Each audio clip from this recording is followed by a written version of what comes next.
guys like that, TJ Watt, Maxx Crosby, I know Aaron Donald is retired, but some guys you just can't stop. The Broncos haven't defeated the Raiders, I believe, in 8 tries. The Raiders are a little banged up. Gardner Minshew is their quarterback. But since you and I are both defensive guys, there's one guy that I definitely wanted to get your opinion on, and that's Maxx Crosby. He's a guy that he is a bona fide game wrecker, even though the Broncos offensive line did a great job last week against the Jets defensive line, which I thought they had one of the better front fours in the league. But Maxx Crosby, he's a game wrecker in the run game and in the passing game. And it doesn't make a difference who you line up in front of him, he's going to get your quarterback. After watching Maxx Crosby, I know the way that you have. Tell me some of the things that you've seen about him or you like about his game. First off, if I'm not correct, he's from Eastern Michigan, correct? I think so. That's insanity because that was a rebuild program. So he has a mentality, somewhat of an undrafted mentality, even though he was drafted pretty high. And he reminds me of this. I know I'm always kind of being this guy, this like hybrid, but he reminds me of a Jared Allen and JJ Watt mesh because he's very wiry and it doesn't always look, it looks a little awkward sometimes, but you can see that athleticism, you can see the motor, and he's been through the ups and downs with the Raiders organization. Win or lose, the kid's still balling. And he's one of those guys that, and we played with one of those guys that could have a 3 or 4 sack game in Von Miller or an Elvis Dumerville. He's one of those guys that any given day he can have 3 or 4 sacks and win the game single-handedly and flip the field. I think he's an amazing talent. He's got an eccentric, personality. He's very comfortable with being himself. And that's the one thing about being a D lineman. If you ever noticed with all the D linemen that you played with, I'm not saying all of them, but most of them are very comfortable with who they are. We're pretty outspoken. We say what we mean what we say, and he's definitely one of those guys, and he's a character of sort. And I think that's something that the Broncos do have to be ready for this upcoming week in that offensive line. But outside of that, those Raiders are struggling. They're struggling. There's rumors Devontae Adams might be leaving or is on a trading block. Like you said, Minshew, we don't know what we're going to get with that situation. And I think that there is going to be these teams. Obviously, I don't think the Broncos are one of them because I think we'll win enough games. But people are starting to vie for like Shadur Sanders and my guy Travis Hunter over there. So we'll see how this Sunday fares. But Broncos are gonna get back-to-back wins, and I think that'll be great. Yeah, that would be great, especially on alumni weekend with Steve Foley being one of those guys going into the Ring of Fame as they celebrate the Orange Crush in that 1977 era. But if you were an opposing offensive lineman for the Denver Broncos and you're sitting across from Maxx Crosby, and Max loves to take that wide nine technique to give him an excellent angle and give him a three-way go and you as a tackle. I mean, put me in the mind of an offensive tackle and how you figure that one should try to find a way to slow him down because you're not going to stop him. Well, you can't slow him down. You got to give him, you got to slide protect. You got to get help with your back. You got to chip him with the tight end. There's multiple ways that you can, but guys like that, TJ Watt, Maxx Crosby, I know Aaron Donald is retired, but some guys you just can't stop. Some guys you just can't stop. Some guys are, even if they don't get a sack, they're going to be disruptive and they're going to be, it'll be apparent that they're making a difference in the game, whether their stats are 3 sacks, 2.5 sacks, whatever, how many tackles. He's just one of those talents. And he's, I want to say he's like 27 years old. So he's prime right now. And he will be a problem in any game that he's 80% in. Do you think that there is a player on the Broncos team where you can say, well, this player would be able to duplicate maybe 60% of production of a Maxx Crosby, or this is going to be a game where you're going to need multiple guys across the Broncos defensive line to muster up at least 90% of what one Maxx Crosby would give you by himself? I gotta be honest, Nick. I think you're giving Maxx Crosby too much credit. I can give him credit individually, but it's ultimately it's a team game. And we've had this conversation, a week ago.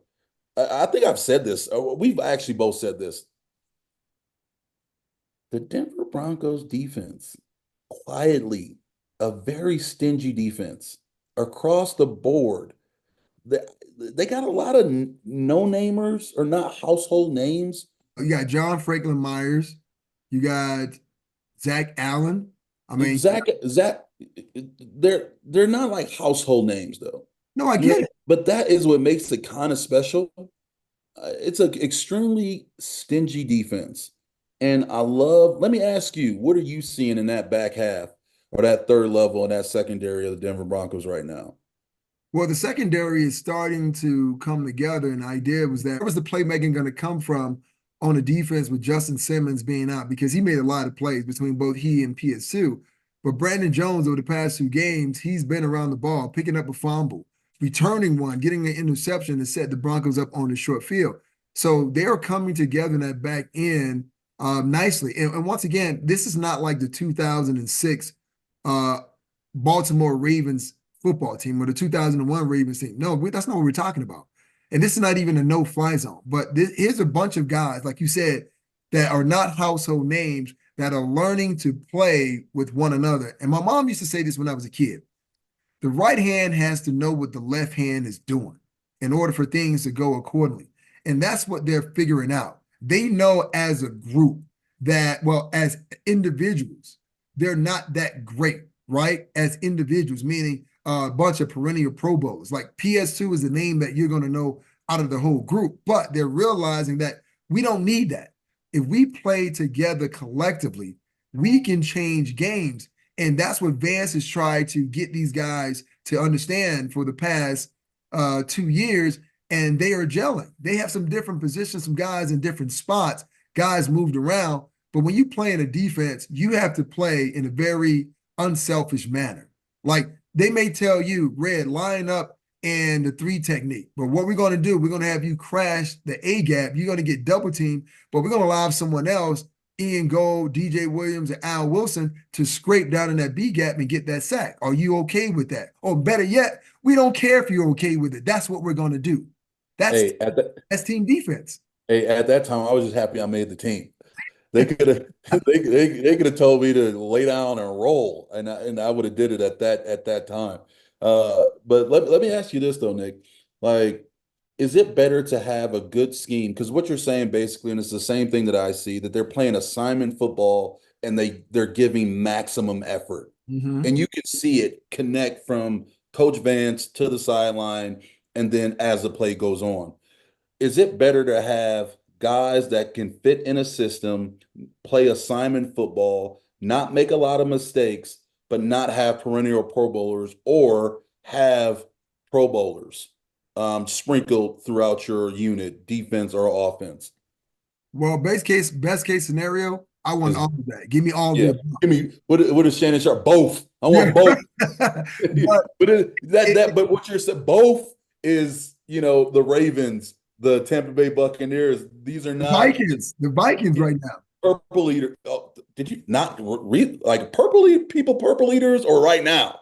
Well, once again, listen, Minnesota's balling right now, but the Purple People Eaters, they were the is Okay. back in the day. But the whole Okay. point that you're making is absolutely right. Like, if you can't have a bunch of Pro Bowl guys, it's better to have a bunch of guys who play well together. Think about this. Let me take you back just a little.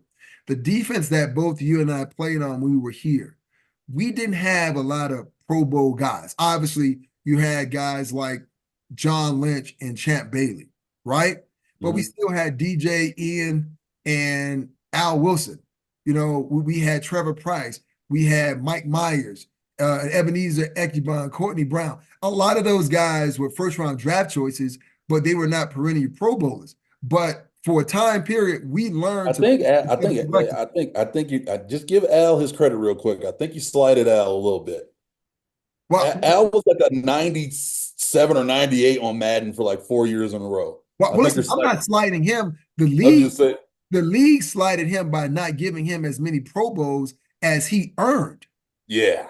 So that's what I'm talking about. He earned those, but they didn't give those to him. But with that being said, everyone had a job to do, and everyone did their job to the best of their ability. And we were one of the top defenses in the league during that time. And right now, that's what the Broncos are doing. Like you have a bunch, you have Cody Barton is one of your starting linebackers with Alex Singleton out. Justin Strinard, who went to Wake Forest, he got a sack on the first play of the game. They picked a guy up off the street a week ago that played in the XFL, had 2 sacks.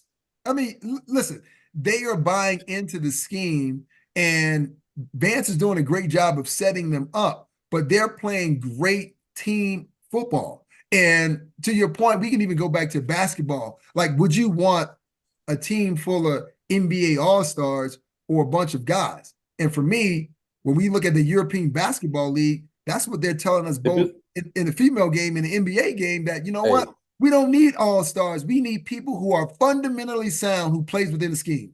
I don't like the analogy. If it's NBA, I want all stars. I don't care what your personality's like. I don't care how lazy you are. I don't care what you do with your extracurricular activities. The NBA is a little different. Now, I I don't need know all that. stars. No, listen, if you watch the Olympics and you watch FIBA Give me basketball, Bron. listen, you realize that they're not that far off. Like, I mean, both the U.S. men's basketball team and the women's team was pushed to the brink by the French team. That tells you that things are starting to balance off. So to me, I want a bunch of individuals who are fundamentally sound. You can keep all them damn James Hardens you want. Again, it's this little weird word called capitalism. Those guys that you know what I mean? At the end of the day, it's not just that they're all stars, that they push the brand. Do you want to take that French team, bring them over to the United States, make an expansion team, but we don't know any of their names? That Come on, Nick. Yeah, as long as they balling, that's the only thing. Can Come you on. put the ball in the bucket? Yeah, but it's more than that when when you're one of the top four leagues. It's more than that. But I digress. That's for Hey, another topic. can you put the ball in le bucket? That's all we need to know.